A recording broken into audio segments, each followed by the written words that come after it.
Coach Tony here, again, fighting for overtime, a brand new episode getting ready to air. And before we even get into that, I just want to send a specific thank you for everybody that's listened, everybody that's given me their comments, their suggestions, everybody that shared the episode, giving me more stories, everybody who has referred me to other people to share their stories as well. In only 1 week's time, it has been phenomenal. And it's just going to continue to grow. So make sure you give us a follow at Fighting for Overtime on Instagram. There will be at Fighting for Overtime on Facebook as well, building that as we speak. There's an upcoming newsletter that's going to document not only the episodes, but obviously some other stories and some quotes and things of that nature. And most importantly, make sure you follow on all your podcast platforms, whether it's Podbean, if you can go to Podbean and you can give me a rating, that would be greatly appreciated, whether it be iTunes, Spotify, wherever you actually listen to your podcasts. Now let's get to episode 2. We're going to name this Parental Pressure because again, on Fighting for Overtime, we bring about the battles. We bring up the scenarios where not just the athlete, but the parent of the athlete, the family of the athlete deals with some very hard decisions and struggles with them. And obviously, we all know that affects our mental health, whether it be good or bad, because we continue to fight. That's why, like I said, Fighting for Overtime, you're fighting beyond the field, right? You're consistently fighting. And did you ever make that decision as a parent early in the youth sports journey that maybe you still regret today? If so, what were the parameters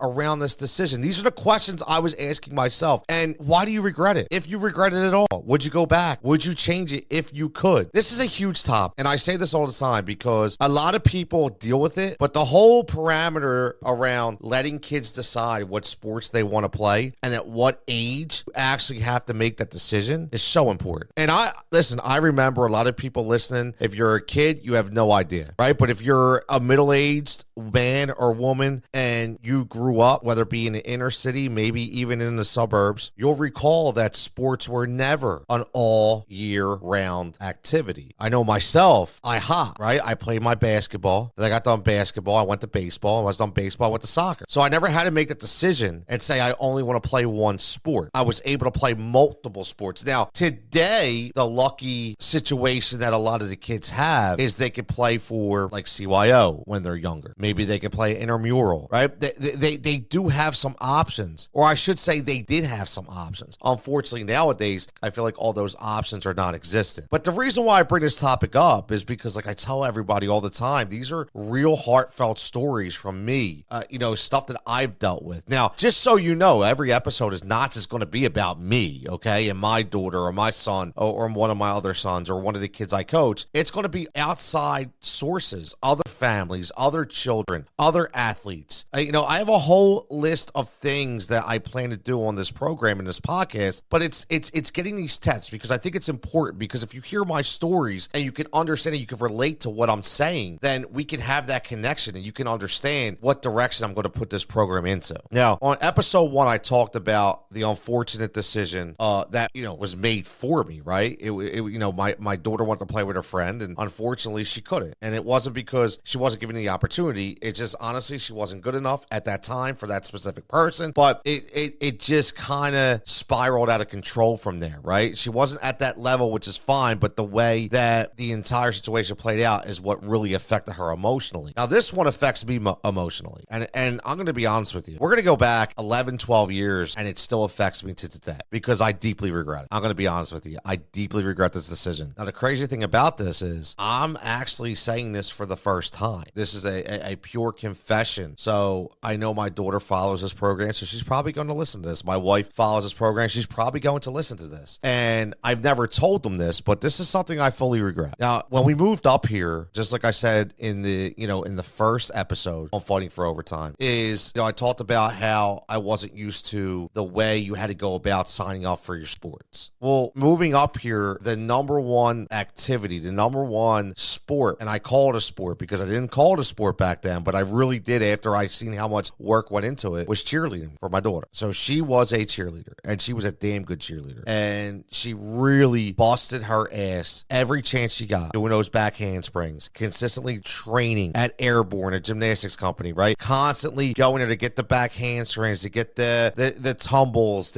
everything that you need to do as a cheerleader, she consistently worked on. When we lived in the city, she cheered for Calvary AA, and they did a fantastic job. I would go to the Sharon Sweeney Allegheny tournaments. I would go to the Tarsdale Boys Club tournaments. I would go to the ones at Lincoln High School, and it was a fantastic time. I enjoyed it a lot. And number one, because I could tell my daughter enjoyed it a lot, and she was very good at it. And she continued to excel. When she got to middle school, she was team captain for Klinger, which she really enjoyed. She really bought into that. She was very, very happy. Now, let's be honest, right? You know, when you get into middle school, there's a lot of different emotions that come into play. And, you know, this was technically only her second year in the schooling system up in our township because of, you know, when we moved from the city. So there was a lot of things going on, right? Just nothing crazy, just a normal teenage girl, just the way things play out. So she did very, very well. She cheered for Klinger. She cheered for Southampton Knights. And there were some issues that, you know, we'll get into those stories later. But all said and done, she had two loves. And it was, she loved cheerleading, but she also learned how to play softball. And she was loving that as well. So here's the story of, you know, when do you make that decision? And it really sucks. I'm telling you that right now. Like, if you're a parent out there and you have a 7-year-old or an 8-year-old and he's doing multiple different sports, and eventually it comes a point in time where you unfortunately have to choose, because it is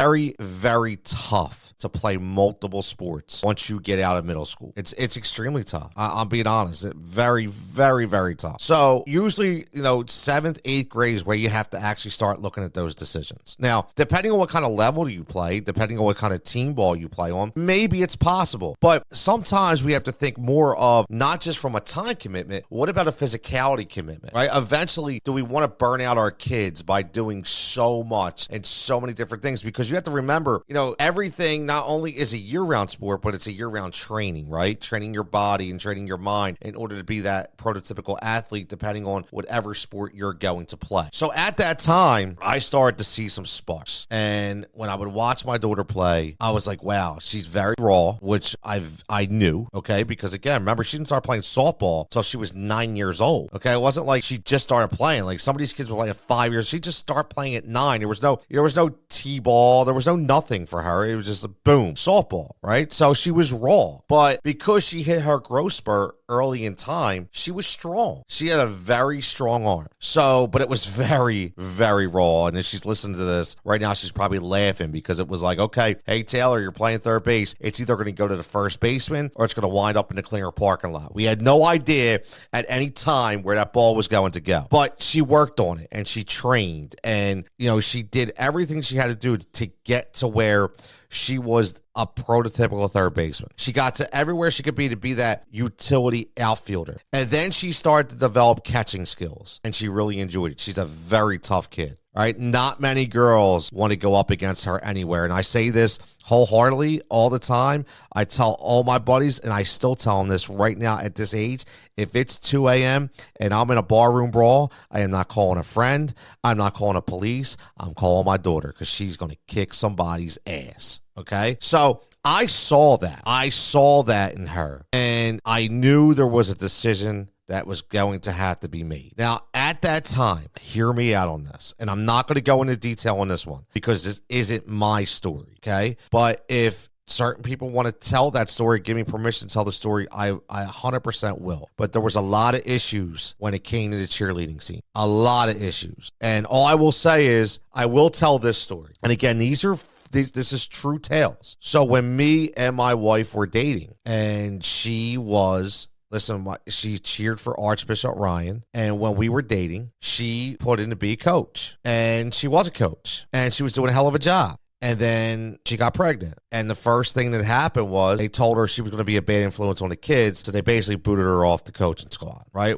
And she was devastated, because it's something she really loved. She did her whole career. And she was so damn good at it. And it was great to see her out there being able to give back to the kids. And now she couldn't do it, right? She couldn't do it. Already living with the fact that, okay, life is going to change, right, at 17, 18 years old. And now you have to deal with this. The one thing that you absolutely love and the one thing that makes you feel like you're doing something good is taken away. It's ripped away from you, right?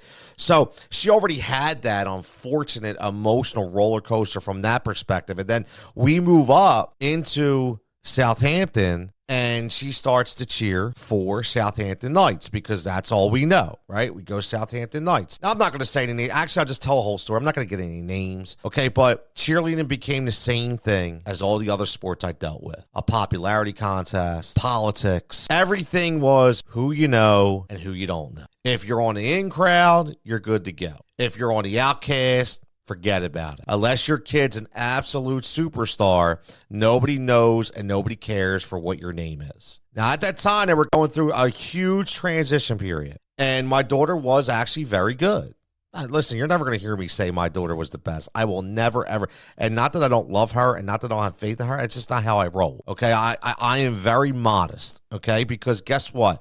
I don't care how good your kid is. I don't care how good an athlete is on my squad. There's always going to be somebody better. You will never be the best, ever, right? You're going to be great. But how are you always going to say you're the best? Because there's always somebody else that's going to be one notch above. And that's what keeps you really true to yourself, because now you're going to strive to always be the best. So it's not a bad thing. That's just the way I think. Everybody thinks differently. That's the way I think. So my daughter being very good and very seasoned, and my wife being very seasoned with the coaching background, the first thing is, who's going to take over?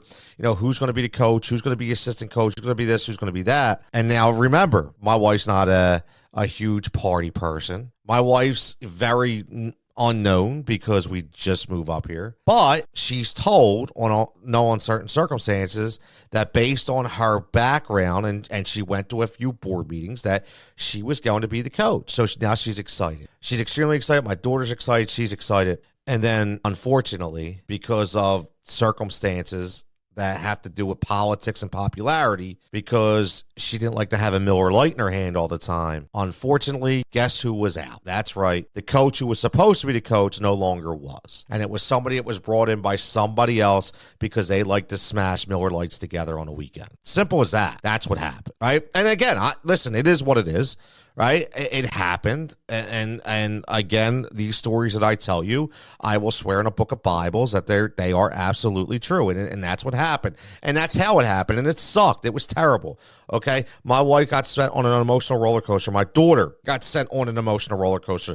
She thought for once, you have to remember this. If you're growing up and all you hear is about how good of a cheerleader your mom is, and you're growing up with your mom talking about cheerleading, and you finally get to the fact that, man, I'm going to get to be able to have my mom as my coach. You see how good your mom is and how, in depth she is.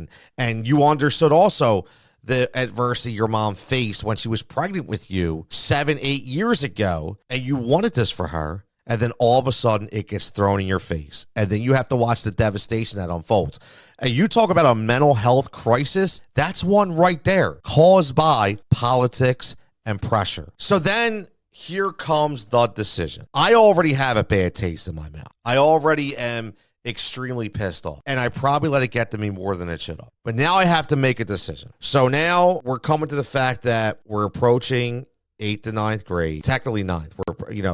And again, all you hear about is high school softball. And again, this is before I knew anything about this crazy roller coaster we were about to ensue on in 9th grade softball. This is 8th grade. Now I got to make a decision. And it's, do I want to go full-blown cheerleading? Do I want to go full-blown softball? And the decision that I probably regret the most is being 100% transparent here, not really letting my daughter make that decision on her own. Did I force her to choose softball over cheerleading? No. Did I influence her to do it? Absolutely. And I hate it. And I thought I was doing the right thing. I thought I was doing the right thing because you have to remember, I saw all the toxicity that was coming from the cheerleading department, and I was trying to foresee what was going to happen in the next 3 to 4 years. And I was saying, you know what? Again, these are the questions. These are the situations, the parental pressure that I'm talking about in this episode that you deal with, because now as a parent, you think about, what the hell do I do? What do I do? Is this going to be a decision that affects my daughter for the next 4 to 5 years? If they didn't pick my mom to be the head coach because she wasn't a Miller Lite brewer, well, are they going to not pick me because I don't go over the youth center smoke up and get drunk? I mean, like, honestly, like, so now I have to think about that. Like, I have to think about, well, wait a minute, I don't let my daughter do this. I don't let my daughter do this. So now all of a sudden, I'm creating her to be an outcast. And if she's going to be an outcast, does that mean she's never going to get that spot on the cheer team? Does that mean she's never going to get that C on her chest or that A on her chest, or, be in the proper pyramid, or, be the girl who does the routines or the choreography? Or is she always going to be second best? And I'm not saying that she needs to be the best, but what I mean is she always going to be second best to everybody else? That's a decision I struggled with. It took me out for like a 2 to 3 week period because I wasn't sure what decision I needed to make. Because again, unfortunately, this was beyond athletic ability, right? It was beyond athletic ability. It was now the mental and emotional aspect takes over. And again, think about it. All that did was create animosity at that time between me and my wife, because my wife was already dealing with all the parameters based on the horrific decision they made not to allow her to be a coach because, like I said, she wasn't a party goer on the weekends with the whole crew. And instead, now the one sport that she loves, that she knows her daughter is really good at, I'm the one saying, I think she should give it up and she should go full bore softball. So now what do you think's happening right there? We're battling. So anybody listening to this program, whether you're married, separated, divorced, you've been there. I'm sure you have. I'm sure you have been there. It maybe not be sport against sport, but could be team against team, coach against coach, organization against organization, where maybe you want one thing, your husband wants another thing, or your wife wants another thing, or your girlfriend or your boyfriend, whoever it may be, maybe they want something different. And again, this is where I talk about that parental pressure. So it's a huge obstacle, something that is going to take some time for you to decide and to get through. And once we sat down and we went back and forth, I mean, look, it was basically like, I told you this in the first episode, man. I wanted to be the guy to never disappoint my daughter. That's who I wanted to be. That's who I grew up to be. One person I wanted her to say, with one guy, right? One guy who I knew would never disappoint me is going to be my dad. So that's a lot of pressure I put on myself at that point, because the first thing I thought about, even though she was a great cheerleader, was the emotional parameters around it, the emotional impacts, to say, what if she has to deal with that pressure? What if she has to deal with that? And then she's got to give up everything and regret and start over. And these are decisions we shouldn't have to make, man. These are decisions that suck. We're talking about 12, 13, 8th grade. Like, come on. Why the hell do we have to put ourselves and our kids in these situations with so much pressure? And, where are they going to go? What are they going to do? It's insane. It is. It's insane. But I'm here to tell you that I regret that decision because I picked softball. And I picked it based on, even though I knew she was raw, I knew she would have a better option at being successful based on her abilities and not her popularity. And I don't know if that was right or wrong at that time, but I can tell you right now that I regret it. And I'm going to tell you that now, did things happen? Absolutely. Am I going to get it into softball stories? Oh my God, I'm going to blow your brains away with it. I'm going to tell you that right now. You're not going to believe the stories I'm going to tell you about softball at William Tennant High School and softball, throughout the entire industry. Trust me when I tell you I will blow your mind. But this right here, the prelude to all those stories, is the fact that I regret the decision because I didn't allow her to make it 100% on her own. Because I know on this day right now, if I would have given her the option 100% and say, I'm riding with you no matter what, she would have picked cheerleader. And you know what? She probably would have kicked ass. And even though I have a ton of memories of my daughter playing on the softball field that I will never forget, that I will take with me to the goddamn grave, okay? That play, listen, the play in center field, I talk about this all the time, the play in center field where I show up, I rush from work, I get to the field, and I watch somebody hit a fly ball, the deep center, she comes in, and not only does she catch it, she dives and catches it, gets up, throws a laser to first, and gets the girl out and tags her for a double play. And you know what was the best part about that? That she was so excited. You know how kids, they hugged the left fielder, the right fielder, so it's not, no. You know what she did? She dropped her gloves, she ran right off the field, and I was the first person to get that love, man. And I will forever cherish that in my heart. I could still feel it right now. I could still see it till this day. I know what field I was on. I know what she looked like at that time, the way her hair was done, the way what she was wearing. I will never forget that. So even though if I could go back in time, I would change the cheerleading thing because that would have still happened because this is school ball, right? So that would have still happened. I'm talking about, recreational activity, but that would have still happened. But the regret of not allowing her to say, you know what, Taylor, I know you want to be a cheerleader. I know a lot of that stuff had happened. If I would have been able to just been stronger at that point to say, let me train you to be stronger, drop all that nonsense. Don't worry about all that hearsay. Just go out and do you. She would have kicked ass. She would have been great. But, I didn't, and I do regret it. And the lesson of this story is you are going to be put in this situation. If you have a newborn, if you have a baby, if you have a 3, 4, 5-year-old daughter or son, you're going to be put in a situation at one time because they're going to grow up and they're going to play multiple sports, right? They're going to be playing basketball or soccer. Or maybe they don't play any sports at all and they only play one. Maybe they don't play any. Then you don't have this decision to make, right? But if you're listening to this program and you are involved in youth sports, you're going to have that decision to make. So what I recommend is, number one, let them play everything. Let them play everything. Let them, if they are an athlete and they want to be involved in multiple things, let them be involved in multiple things. The decision will technically be made for you. However, if it's not made for you from the simple fact that you just want your kid to have fun enjoying the world of sports, then you just let him or her make that decision. However, if you're going into this saying, I see something, I want to give him or her every opportunity to be that top-notch talent, that's fine. Think about how you're going to prepare yourself for that decision. If they're playing soccer and basketball, think about how you're going to prepare yourself early in the game. What if I have to choose? How are we going to choose? Are we going to let him or her make that decision? Are we going to help influence that decision? Because I can honestly tell you, you may not think right now that it is, but this is going to be one of the most important and impactful decisions that you're going to have to make. Because again, not to scare anybody, but like I'm saying, I am witness. I am sitting here right now, 46 years old, 12 years later, saying I deeply regret it, and I still regret it to this day,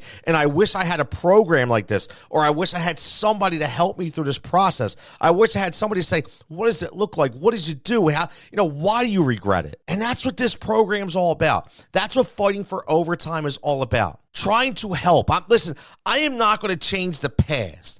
I'm not going to change the present state of youth sports. But what I will be able to do, what we as a community will be able to do, is help other people prepare themselves and know these decisions are waiting for you. It may not be now, it may not be next year, but it's coming up. So prepare now. Don't get blindsided and make sure you're ready. Because will you 100% be ready at that point? Absolutely not. But I was 0%. Goal of this program, this Fighting for Overtime community, is to get you at least 75% ready. And then you can take the other 25% and take it to the next level. So again, parental pressure. That is this episode. Parental pressure. Letting kids decide what sports they want to play and when and if they have to make a decision to make only one of them full time. Remember, this is the decision you're going to have to make, but you're not alone. We are here. This is a no judgment zone. Any comments, any stories, I'd love to hear them. I'd love to hear them. You see the posts on Facebook. If you want to throw something in the comments, I greatly appreciate it. If you want to send me a direct message